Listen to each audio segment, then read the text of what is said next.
उनको मारा जा रहा है, उनकी वीडियो बनाई जा रही है। और यही वजह है कि शहर में सिर्फ इसके लिए कि मैं बड़ा हो जाऊं, मैं करोड़ों कमा लूं, मेरी मोनोपोली रहे, मेरा दबदबा रहे। मेरी मालूमात के मुताबिक आज भी मालेगांव के लोगों को वहां पर आने नहीं दिया जा रहा है और एक भी जानवर खरीदने नहीं दिया जा रहा है। असलम भाई, नईम हाजी साहब, नफीस कुरैशी साहब, इरफान भाई, वकील भाई, सफीक भाई, मंच पे तशरीफ फरमा दोनों ही बिरादरी के तमाम ही जिम्मेदारान, मैं नाम नहीं ले सकता हूँ, काफ़ी लंबी फहरिस्त है, इसके लिए माजरत चाहता हूँ। दोनों ही बिरादरी के तमाम ही जिम्मेदारान और इस मीटिंग के अंदर तशरीफ फरमा कुरैश बिरादरी के तमाम ही नौजवान साथी, बुजुर्ग हजरात, दोस्तों और साथियों, सबसे पहले मैं कि आपने अपनी रोजी रोटी के सवाल पर आप लोग संजीदा होकर जिम्मेदारी का एहसास रखते हुए आप लोग यहां पर जमा हुए, मैं आप लोगों का शुक्रिया अदा करता हूं।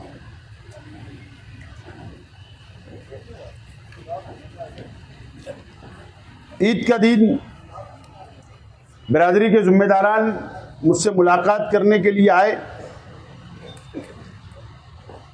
और वहां पर ही हम लोगों का मशवरा हुआ। अब्दुल्ला कुरैशी साहब, अयूब हाजी साहब, उमर सर, शकील मास्टर साहब, नईम हाजी, ऐसे हम कई लोग थे जिम्मेदारान, और मशवरा हुआ कि ईद के बाद बकरीद आएगी और हालात अभी से खराब है। इसके लिए मशवरा तय पाया कि हम लोगों को एक मीटिंग लेना चाहिए और हमारे अपने मसाइल के ऊपर बातचीत होना चाहिए और क्या रास्ता अच्छा निकल सकता है इसके ऊपर हम लोगों को फैसला लेना चाहिए। और इसीलिए आज हम सब लोग जमा हुए। बहरहाल, मैं अभी एक अखबार पढ़ रहा था, शामनामा के अंदर खबर है कि कहीं 240 रुपया किलो गोश्त बिक रहा है, कहीं 260 रुपया किलो गोश्त बिक रहा है और कहीं 300 रुपया किलो बिक रहा है। तो क्या वजह है? शहर की आवाम को सबसे पहले तो मैं ये बात का खुलासा कर दूं कि ये जो मसले के ऊपर आज हम लोग सब जमा हुए, ये सिर्फ कुरैश बिरादरी का मसला नहीं है। आमतौर पर शहर की एक सोच बनती है कि कुरैश बिरादरी के लोगों ने जानबूझकर गोश्त का दाम बढ़ा दिया है, इस तरीके की एक सोच बनती है। और ना ही हमारी दोनों बिरादरी कभी प्रेस कॉन्फ्रेंस लेकर इस बात का खुलासा करती है, यह हमारी अपनी कमजोरी है। बहरहाल, आज के इस मंच से शहर की आवाम को भी इस बात का पता चल जाए कि गोश्त क्यों महंगा हो रहा है। जाहिर सी बात है कि जिस तरीके से गौ रक्षा समिति के लोग पूरे ताल्लुके के अंदर और ताल्लुके के बाहर जिस तरीके से जुल्म कर रहे हैं, जिस तरीके से कानून हाथ में ले रहे हैं और जानबूझकर, चाहे वो कानून के मुताबिक जो काला जानवर ला रहे हैं हमारे कुरैश बिरादरी के लोग, तो उनकी गाड़ियों को पकड़कर उनको मारा जा रहा है, उनकी वीडियो बनाई जा रही है। और यही वजह है कि शहर में काला माल नहीं आ रहा है और इसकी वजह यही है कि गोश्त महंगा हो रहा है। लेकिन ताज्जुब की बात है और यह अफसोस की बात है, इसके ऊपर बिरादरी को सर जोड़कर बैठने की जरूरत है कि कैसे पता चलता है कि चांदोड़ से गाड़ी आ रही है। ये पता कैसे चलता है? ये पता कैसे चलता है कि सटाने से गाड़ी आ रही है? ये पता कैसे चलता है कि कुसुम्बा से गाड़ी आ रही है? ये कैसे पता चलता है कि धुलिये से गाड़ी आ रही है? ये कैसे पता चलता है कि चालीसगांव से गाड़ी आ रही है? कोई तो हमारे बीच के होंगे जो उनको खबर देते होंगे कि फला गाड़ी नंबर है, फला शख्स का माल है, इतने बजे गाड़ी निकलने वाली है, 40 गांव से गाड़ी निकल चुकी है। जब जाकर गौ रक्षा के लोग भी और पुलिस डिपार्टमेंट के लोग भी जाकर वो गाड़ी को रोकते और उसके बाद गौ रक्षा के लोग, उनके कार्यकर्ता जो लोग माल लाते हैं उनको मारते भी है, गाड़ी का भी तोड़फोड़ करते हैं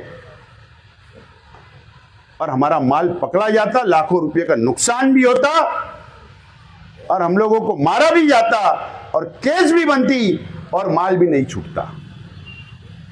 यही वजह है कि आज गांव के अंदर गोश्त महंगा हो रहा है। जब माल नहीं आएगा तो जाहिर सी बात है गोश्त तो महंगा होगा। तो यह मसला सिर्फ कुरैश बिरादरी का नहीं है कि गोश्त महंगा हो रहा है तो उसके जिम्मेदार कुरैश बिरादरी नहीं है। यह शहर की आवाम ने इस बात को नोट करना चाहिए। बहरहाल रमजान महीने के अंदर 40 गांव के लोग आए, कम से कम 100 लोग आए मेरी ऑफिस के ऊपर। मुझको पहले एक दिन पहले फोन किया कि मुलाकात करना है। मैंने कहा कि तरावी के बाद आ जाओ। मुझे लगा कि उनके कुछ मसाइल होंगे, कुछ समाजी मसाइल होंगे। मुझे जब तक ईमानदारी से मुझे नहीं पता था कि मसला क्या है। बहरहाल वो बहुत जज्बात में थे, गुस्से में थे और जब मैंने उनका गुस्सा देखा तो मुकामी कुरैश बिरादरी के जिम्मेदारान को भी मैंने वहां पर बुला लिया और बुलाने के बाद उनकी बातों को हम लोगों ने सुना और सुनने के बाद जिम्मेदार जो थे कुरैश बिरादरी के, मैंने उनसे कहा कि ये मामला बिरादरी का मसला है, या आप लोग आपस में बैठकर इसको हल करें। जो रिकॉर्डिंग हम लोगों ने सुना, उन्होंने जो रिकॉर्डिंग सुनाया हमको, वो बहुत अफसोस की बात है कि 40 गांव के अंदर किसके खेत के अंदर माल बंधा हुआ है, उसका लोकेशन बाकायदा कुछ लोग यहां के और कुछ लोग वहां के मिलकर गौ रक्षा समिति के लोगों को, यहां के भी कुछ गौ रक्षा समिति के लोग 40 गांव तक जाते हैं, वहां के भी लोग, और किसके खेत में, घाट रोड पर किसका खेत है, दरगाह के पीर के पास से जो रास्ता जाता वहां किसका खेत है, 4 जानवर कहां बंधे हैं, मार्केट में आज किसने जानवर खरीदा, मालेगांव के कौन से व्यापारी के जानवर है, वहां का लोकेशन दिया जा रहा था। पुलिस की वहां पर कार्रवाई हुई। इस तरीके की मुखबरी की गई, दी गई, नुकसान किसका हुआ? क्या बोल के गए वो लोग कि अगर ये बंद नहीं हुआ तो मालेगांव के एक भी व्यापारियों को 40 गांव में हम आने नहीं देंगे, वहां से जानवर खरीदने नहीं देंगे। इस तरीके का साफ तौर पर उनका ऐलान करके वो लोग गए और मेरी मालूमात के मुताबिक आज भी मालेगांव के लोगों को वहां पर आने नहीं दिया जा रहा है और एक भी जानवर खरीदने नहीं दिया जा रहा है। क्या वजह? सिर्फ इसके लिए कि मैं बड़ा हो जाऊं, मैं करोड़ों कमा लूं, मेरी मोनोपोली रहे, मेरा दबदबा रहे, इस तरीके से सामने वालों से मिलकर मिली भगत करके आप लोगों के माल पकड़ाए जा रहे हैं। अब अगर इसी तरीके से धुलिया में हुआ या और जो बाजार है, नासिक जिले में हो, जलगांव जिले में हो, नंदुरबार जिले में हो, धुलिया जिले में हो या अहमदनगर जिले में हो, वहां पर भी इस तरीके से अगर काम होगा तो आप एक बात समझ लेना कि आप लोगों की रोजी रोटी मुकम्मल बंद हो सकती है। मैं गुजारिश करता हूं कुरैश बिरादरी के जिम्मेदारान से कि मामले को आप बिरादरी के लेवल पर पंच के अंदर बैठकर किस तरीके से यह हल हो सकता है, अच्छी तरीके से इसको हल करें और इसकी रोकथाम होना जरूरी है। ये मैं जिम्मेदारी बिरादरी की है, इसके ऊपर आप लोग सोच विचार करें। इतने हौसले बुलंद हो गए। अभी रमजान महीने से आज तक मैंने देखा कि ब्लैक जानवर जो कानून के मुताबिक हुकूमत ने भी परमिशन दी है कि आप उसको काट सकते हो, उसका गोश्त खा सकते हो, जो काला जानवर आता है उसकी भी गाड़ियां पकड़ी गई। गौ रक्षा समिति वालों ने गाड़ी पकड़ी, छावनी पुलिस स्टेशन के अंदर 2 गाड़ी लग गई रमजान से अभी तक, उसको भी गौशाला के अंदर दे दिया गया, उनके ताबे में दे दिया गया। मेरी डिपार्टमेंट से भी गुजारिश है कि हम लोग कानून हाथ में लेने वाले लोग नहीं है, लेकिन जो लोग कानून हाथ में ले रहे हैं, गौ रक्षा समिति के लोगों को किसने हक दिया कि वो गाड़ी को रोके, ड्राइवर को मारे, मजदूरों को मारे?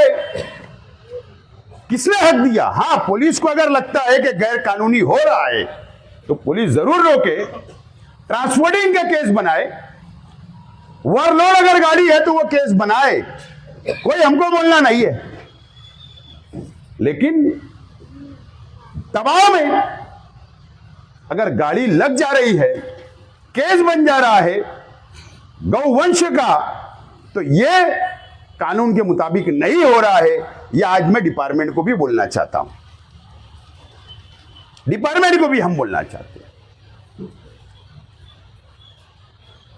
और डिपार्टमेंट से मेरी ये गुजारिश है कि बकरीद आ रही है, कुरैश बिरादरी हर तरीके की ताउन करने के लिए डिपार्टमेंट को तैयार होगी, हर तरीके का ताउन करने के लिए।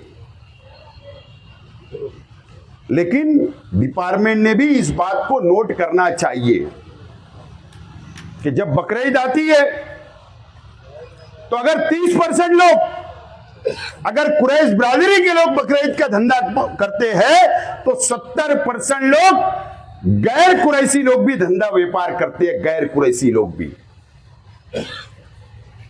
लेकिन अगर कहीं कुछ हो जाए जो गैर कुरैशी करे तो आफत का आती कमालपुरा, आफत का आती मोती तालाब, आफत का आती कुरैश मोहल्ला, मोमिनपुरा, कि कुरैशियों ने करे, कुरैशी को बदनाम किया जाता।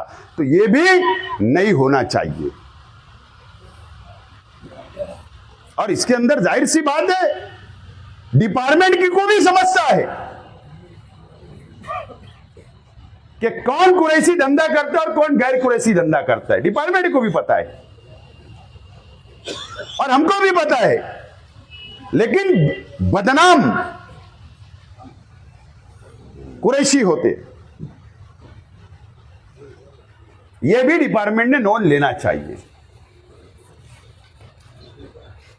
गौ रक्षा समिति के ताल्लुक से मैं बहुत दिन से नहीं बोल रहा था, लेकिन अगर जुल्म बढ़ेगा, अत्याचार बढ़ेगा और अगर कोई कानून हाथ में लेगा तो हमको बोलना पड़ेगा, आवाज उठाना पड़ेगा। और इसके लिए आज मैं आवाज उठाने के लिए खड़ा हुआ।